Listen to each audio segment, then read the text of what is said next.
Hello students,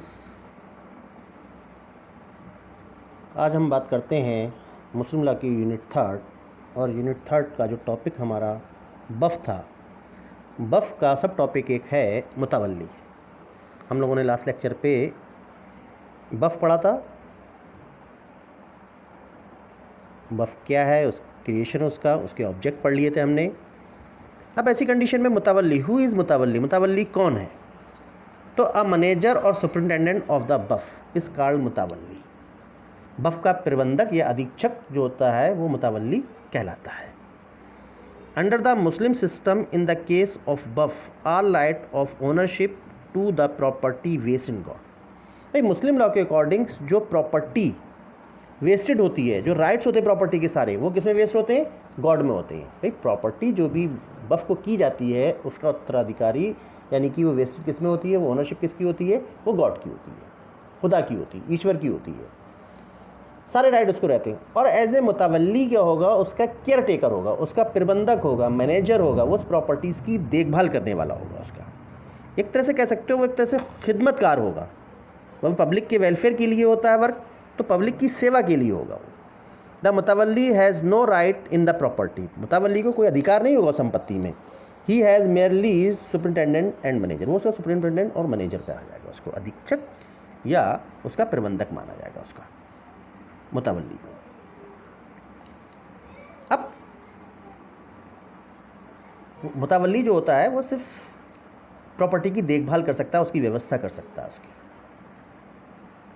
इसके बाद है who can be appointed a मुतावल्ली, कौन व्यक्ति मुतावल्ली नियुक्त किया सकता है? A person who is of sound mind and attend the age of majority. भाई पर्सन कैसा होता है? वयस्क होना चाहिए और स्वस्थित होना चाहिए। And capable of performing the function to discharge under the particular बफ़ can be appointed as a मुतावल्ली ऑफ द। और ऐसा पर्सन सक्षम होना चाहिए बफ़ के कार्य करने के लिए, केपेबल होना चाहिए कि उस प्रॉपर्टीज़ की वो देखभाल कर सके, तभी वो व्यक्ति बफ़ का मुतावल्ली हो सकता है, अदरवाइज मुतावल्ली नहीं हो सकता। इसमें केस है मोहम्मद इस्माइल वर्सेस अहमद मूला। मोहम्मद इस्माइल वर्सेस अहमद मूला का केस है। इसमें संस्थापक ने ये कंडीशन रखी थी कि सरकार या काजी को बफ़ के प्रबंधक और प्रशासन में हस्तक्षेप करने का कोई अधिकार नहीं होगा। बफ़ का क्रिएशन किया था फाउंडर्स ने, और उसने ये कंडीशन रख दी ना तो सरकार को और ना जो काजी होता है उसको कोई उसमें इंटरफेरेंस करने का अधिकार नहीं होगा। फिर भी काजी को बफ़ के प्रशासनिक मामले में हस्तक्षेप करने का अधिकार है। ठीक है, उसमें तो शर्त रख दी थी कि भाई ना सरकार इसमें इंटरफेरेंस कर सकती है और ना ही काजी कर सकता है, बट कोर्ट ने कहा, उसने शर्त रखी थी, बट काजी जो है वो उसमें इंटरफेरेंस कर सकता है। अब कौन व्यक्ति या क्या एक महिला किसी बफ़ की मुतावल्ली हो सकती है, या एक नॉन मुस्लिम एक बफ़ का मुतावल्ली हो सकता है? हो सकता है। या कौन व्यक्ति इसमें बफ़ मुतावल्ली हो सकते हैं? वाकिफ़ हिमसेल्फ हो सकता है, फाउंडर ऑफ द बफ़ जिसको वाकिफ़ कहा जाता है वो हिमसेल्फ हो सकता है, उसके चिल्ड्रन हो सकते हैं मुतावल्ली एज ए, कोई लेडी हो सकती है, बट लेडी मुतावल्ली हो सकती है। बट कुछ एक्ट ऐसे होते हैं जिनको सिर्फ मेल ही पर्सन कर सकता है, फीमेल नहीं कर सकती, तो उस जगह पर वो मुतावल्ली नहीं हो सकती। नॉन मुस्लिम से वो मुतावल्ली हो सकता है, बट ऐसे एक्ट हैं जो रिलीजियस हैं, धार्मिक पर्पज़ के कार्य हैं, उस कंडीशंस में वो सिर्फ मुस्लिम से भी कर सकता है। वैसे नॉन मुस्लिम हो सकता है। शिया बफ़ में सुन्नी मुसलमान हो सकता है, अगर शिया का बफ़ है तो ऐसी कंडीशन में कोई मुस्लिम उसका बफ़ हो सकता है, और सुन्नी बफ़ में कोई शिया मुस्लिम मुतावल्ली हो सकता है। तो ये पर्सन क्या कहते हैं? मुतावल्ली हो सकती है। क्वेश्चन एराइज होता है क्या एक विदेशी व्यक्ति जिसके पास में कोई प्रॉपर्टी किसी भी तरीके से आई है, क्या वो ऐसे बफ़ हो सकता है? सहारूवान नाच्या वर्सेस मोहम्मद हुसैन के वाद में कोर्ट ने कहा था कि अगर कोई भी एक फॉरेनर्स है, विदेशी है, उसके पास में कोई प्रॉपर्टी किसी भी टाइप से आई है, तब ऐसी कंडीशंस में वो मुतावल्ली नहीं हो सकता। ठीक है। अपॉइंटमेंट ऑफ मुतावल्ली, मुतावल्ली का अपॉइंटमेंट कैसे होता है या नियुक्ति कौन कर सकता है मुतावल्ली की? हु कैन अपॉइंटेड द मुतावल्ली, मुतावल्ली को कौन नियुक्त कर सकता है? तो मुतावल्ली में be appointed in the following veg, निम्नलिखित प्रकार से हो सकता है। फर्स्टली बाय द वाकिफ, संस्थापक कर सकता है। व्हेन द वाकिफ डिड नॉट अपॉइंटेड एनी मुतावल्ली, जब वाकिफ ने या फाउंडर ने कोई मुतावल्ली अपॉइंटेड नहीं किया गया है, and he himself acted as a मुतावल्ली, और वो अपने आप कोई उसका एक्ट कर रहा है तो वो कर सकता है। By the executor of the वाकिफ, वाकिफ का निष्पादक जो उसका एग्जीक्यूटर्स होता है वो कर सकता है। और by court under the circumstances, by court कर सकता है। और एक डेथ बेड इलनेस की कंडीशंस में मुतावल्ली कर सकता है, मृत्युशैया पर मुतावल्ली अगर है तो वो कर सकता है। बेड इलनेस की कंडीशंस में है और मुतावल्ली अगर करना चाह रहा है तब ऐसी कंडीशंस में वो हिमसेल्फ कर सकता है। और लास्ट में सर्कमस्टांसेस आ रही हैं, फॉलोइंग नहीं है, तब ऐसी कंडीशंस में कोर्ट उसको अपॉइंटेड कर सकता है। तो ये पर्सन है वाकिफ, फाउंडर कर सकता है, फाउंडर नहीं है तो ऐसी कंडीशंस में जो फाउंडर है उसने हिमसेल्फ अपने आप को क्या कहते हैं ऐसे मुतावल्ली अपॉइंटेड कर दिया गया है तो वो अपने आप को अपॉइंटेड कर सकता है। और उसी कंडीशंस में वो नहीं है तब ऐसी कंडीशन में वसीयत जो एग्जीक्यूटर्स होता है, संस्थापक की विल का निष्पादक होता है, एग्जीक्यूटर होता है, वो कर सकता है। और मृत्युशैया पर मुतावल्ली, डेथ बेड इलनेस की कंडीशन होता है, मृत्युशैया मरने वाला है उस कंडीशन में वो हिमसेल्फ कर सकता है और बाई कोर्ट्स कर सकता है। इन सर्कमस्टांसेस में मुतावल्ली नियुक्त हो सकते हैं। ठीक है, अब मुतावल्ली की पावर्स क्या हैं? अब मुतावल्ली has no power without the permission of the court, कोई भी मुतावल्ली विदाउट द कोर्ट की परमिशन को एक्ट नहीं कर सकता। फॉलोइंग एक्ट कौन कौन सा नहीं कर सकता? प्रॉपर्टी को मॉर्गेज करना है, कहीं प्रॉपर्टी को सेल आउट करना है, एक्सचेंज करना है, और any other alienation of the buff property को, या और बफ की प्रॉपर्टी दूसरा कहीं और ट्रांसफ़र करना है, तब ऐसी कंडीशंस में बिना कोर्ट की अनुमति से मुतावल्ली कोई भी कार्य नहीं कर सकता। अ मुतावल्ली has power to grant a lease of the buff property, मुतावल्ली को ये पावर्स है बफ की प्रॉपर्टी को लीज पर देने की पावर्स है, उसको लीज पर दे सकता है। और लीज पर अगर कोई प्रॉपर्टी दे रहा है और अगर एग्रीकल्चर लैंड है तो वो 3 ईयर्स के लिए दे सकता है, और नॉन एग्रीकल्चर लैंड है तो 1 ईयर्स के लिए दे सकता है, उसके ज़्यादा नहीं दे सकता। अब मुतावल्ली can alienate the buff property under the genuine circumstances will the permission of the court की परमिशन से, और जिसकी आवश्यक ज़रूरतें हैं, जेन्युइन प्रॉब्लम्स हैं, उसके लिए प्रॉपर्टी किसी को अंतरित कर सकता है। द मुतावल्ली has the power to remove of the encroachment from the buff property with the help of the बफ कमिश्नर, बफ कमिश्नर की सहायता से मुतावल्ली बफ की प्रॉपर्टी पर अगर कोई इंक्रोचमेंट हो गया है, कोई अतिक्रमण हो गया है, तब उसको प्रॉपर्टी से हटाने का अधिकार उसको है। मुतावल्ली is entitled to pay certain cost from the income of the buff property, the expenses must be reasonable and genuine as per the बफर। भाई जो उसकी एक्सपेंडिचर है, जो इनकम हो रही है उसको पहले तो अकाउंट मेंटेन करेगा, उसको जेन्युइन एक्सपेंसेस हो रहे हैं तो उनको रीजनेबल वे में खर्च करेगा बफ एक्ट के अकॉर्डिंग्स। जो इनकम हो रही है और जो बफ के ऊपर खर्च करना है, उसके एक्सपेंसेस करने हैं तो वो कर सकता है इसमें। एवरी मुतावल्ली has to power to protect the buff property, भाई बफ की प्रॉपर्टी को वो क्या करे? प्रोटेक्ट करे, उसकी सुरक्षा करे, मुतावल्ली का ये वर्क है।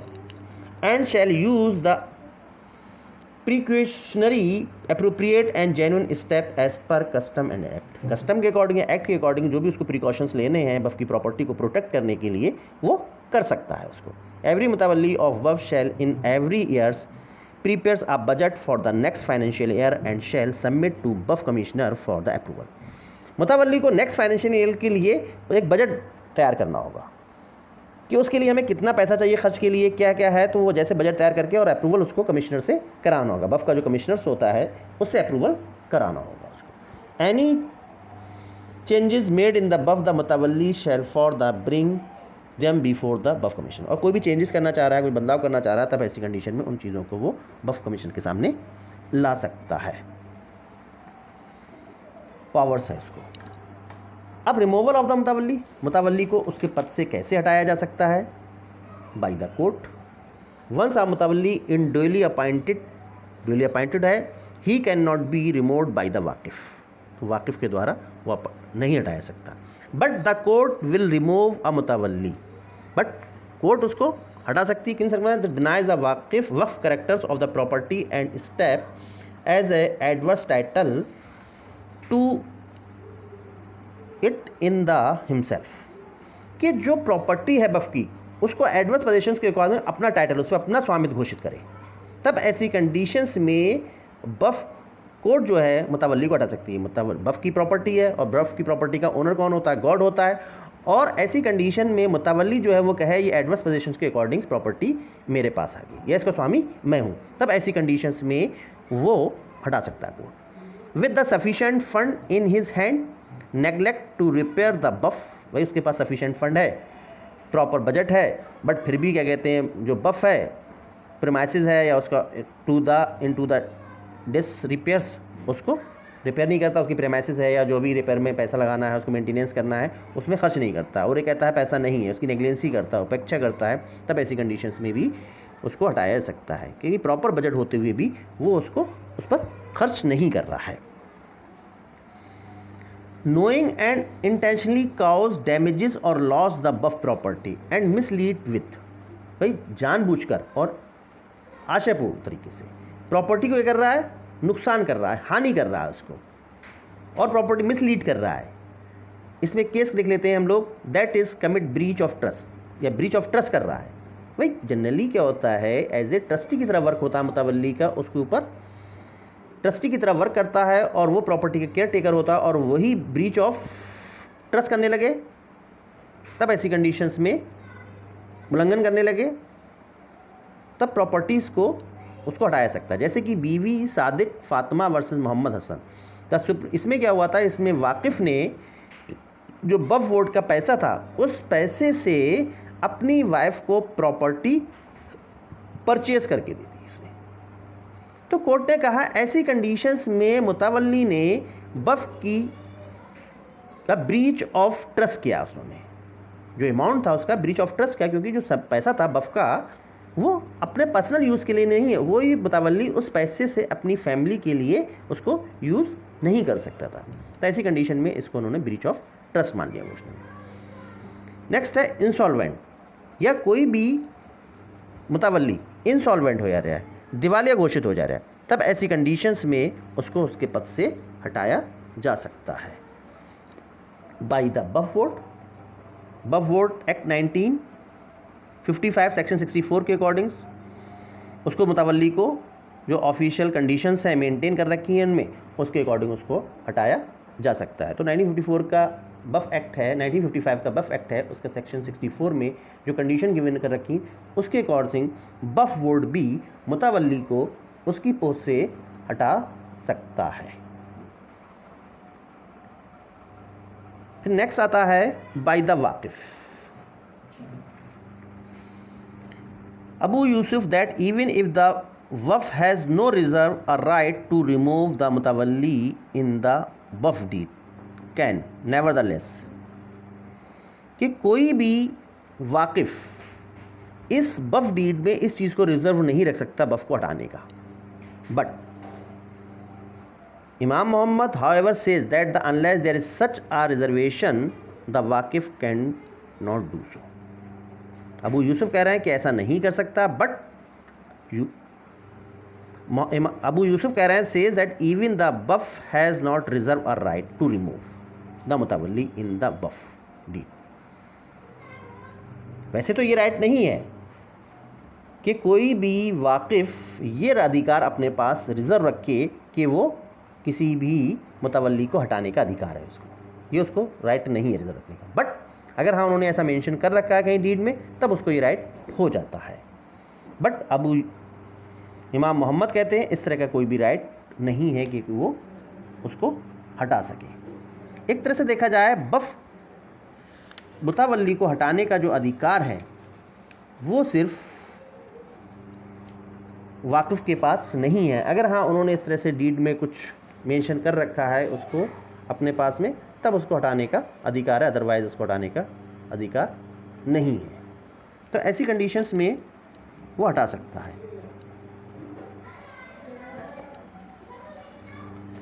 हमारा अगला टॉपिक है इसमें, तो यहाँ तक यही था। यदि बफ का मुतावल्ली प्रथम मुतावल्ली है, अगर कोई फर्स्ट फाउंडर्स है, अगर बफ का कोई फर्स्ट जो फाउंडर्स होता है वही हिमसेल्फ मुतावल्ली हो रहा है, तो वो चाहे तो अपने पद से रिज़ाइन भी दे सकता है और अपने स्थान पर किसी अन्य व्यक्ति को भी नियुक्त कर सकता है। तो ऐसी कंडीशंस में भी वो हट सकता है अपनी तरफ से, या वो रिज़ाइन भी कर सकता है, या वो इंसॉल्वेंट हो जा रहा है तब उस कंडीशंस में भी वो हट सकता है। तो एक छोटा सा टॉपिक है ये बफ का, इसको तैयार करिएगा, अक्सर क्वेश्चंस यहाँ से आ जाता है। और नेक्स्ट मैंने गिफ्ट पढ़ाया है, इसमें से एक टॉपिक और बचता है, गिफ्ट है, ठीक है, उसको देखिएगा आप, तैयार करिएगा इसको। Thank you.